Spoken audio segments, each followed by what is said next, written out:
मित्रों, ये पद्म पुराण है। आज इस शास्त्र के माध्यम से हम वैशाख मास के शुक्ल पक्ष में आने वाली मोहिनी एकादशी के महात्म्य के बारे में जानेंगे। मित्रों, जानेंगे कि यह एकादशी करने से किन किन फलों की प्राप्ति होती है और कौन से नियम अवश्य पालन करना चाहिए। मित्रों, वीडियो शुरू करने से पहले बता दें, आप हमारे वीडियो देख तो लेते, लेकिन आप हमारे चैनल को सब्सक्राइब नहीं करते। मित्रों, एक छोटी सी ज्ञानवर्धक वीडियो अगर आपको थोड़ी भी पसंद आए तो प्लीज आप हमारे चैनल को सब्सक्राइब कर दे और वीडियो को एक लाइक भी कर दे। तो आइए मित्रों, वीडियो को शुरू करते हैं और जानते हैं वैशाख मास की मोहिनी एकादशी के महात्म्य के बारे में। वैशाख मास की वरुथनी और मोहिनी एकादशी का महात्म्य। मित्रों, ये पद्म पुराण का अध्याय है। युधिष्ठिर ने पूछा, जनार्दन, वैशाख मास के शुक्ल पक्ष में किस नाम की एकादशी होती है, उसका क्या फल होता है तथा उसके लिए कौन सी विधि है। भगवान श्री कृष्ण ने बोले, महाराज, पूर्व काल में परम बुद्धिमान श्री रामचंद्र जी ने महर्षि वस्ती से यही बात पूछी थी जिसे आज तुम मुझसे पूछ रहे हो।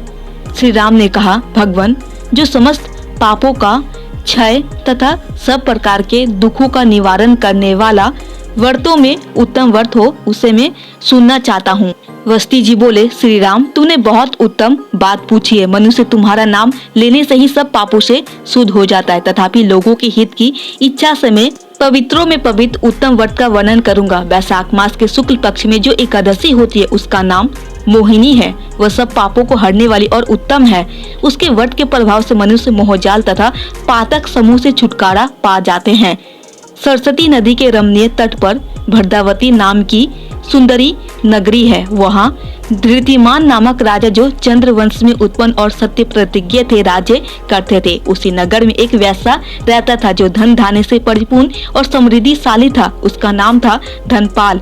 वह सदा पुण्य कर्म में ही लगा रहता था। दूसरों के लिए पौशाला, कुआं, मठ, बगीचा, पोखरा और घर बनवाया करता था। भगवान श्री विष्णु की भक्ति में उसका हार्दिक अनुराग था। वह सदा शांत रहता था। उसके 5 पुत्र थे, शुम्ना, धूर्तिमान, मेधावी, सुकृत तथा धृष्ट बुद्धि। धृष्ट बुद्धि 5वां था। वह सदा बड़े बड़े पापों में ही संलग्न रहता था। जुए आदि दुर्व्यसनों में उसकी बड़ी आसक्ति थी। वह वैश्यों से मिलने के लिए ललायित रहता था।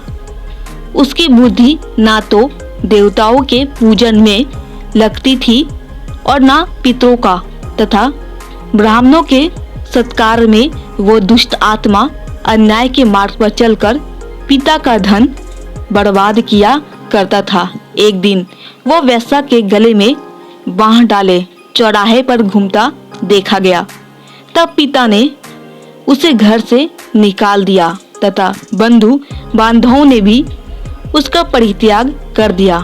अब वह दिन रात दुख और शोक में डूबा तथा कष्ट पर कष्ट उठाता हुआ इधर उधर भटकने लगा। एक दिन किसी पुण्य के उदय होने से वह महर्षि कौंडल्य के आश्रम पर जा पहुंचा। वैशाख का महीना था। तपोधन कौंडल्य गंगा जी में स्नान करके आए थे। धृष्ट बुद्धि सुख के भार से पीड़ित हो मुनिवर कौंडल्य के पास गया और हाथ जोड़ सामने खड़ा होकर बोला, ब्राह्मण द्विश्रेष्ठ, मुझ पर दया करके कोई ऐसा व्रत बताइए जिसके पुण्य के प्रभाव से मेरी मुक्ति हो। कौंडल्य बोले, वैशाख के शुक्ल पक्ष में मोहिनी नाम से प्रसिद्ध एकादशी का व्रत करो। मोहिनी को उपवास करने पर प्राणियों के अनेक जन्मों के किए हुए मेरु पर्वत जैसे महापाप भी नष्ट हो जाते हैं।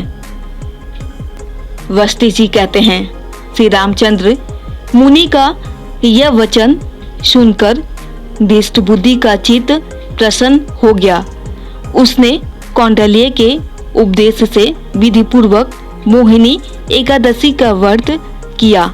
निपश्रेष्ठ, इस व्रत के करने से वह निष्पाप हो गया और दिव्य देह धारण कर गरुड़ पर आरूढ़ हो सब प्रकार के उपद्रवों से रहित श्री विष्णु धाम को चला गया।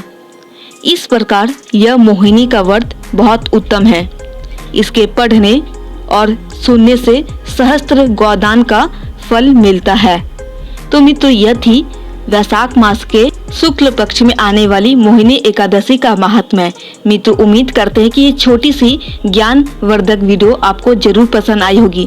थोड़ी भी अगर आपको पसंद आई हो और शास्त्रों की ऐसे ही जानकारी हमेशा प्राप्त करनी हो तो मित्रों प्लीज आप हमारे चैनल को सब्सक्राइब कर दें।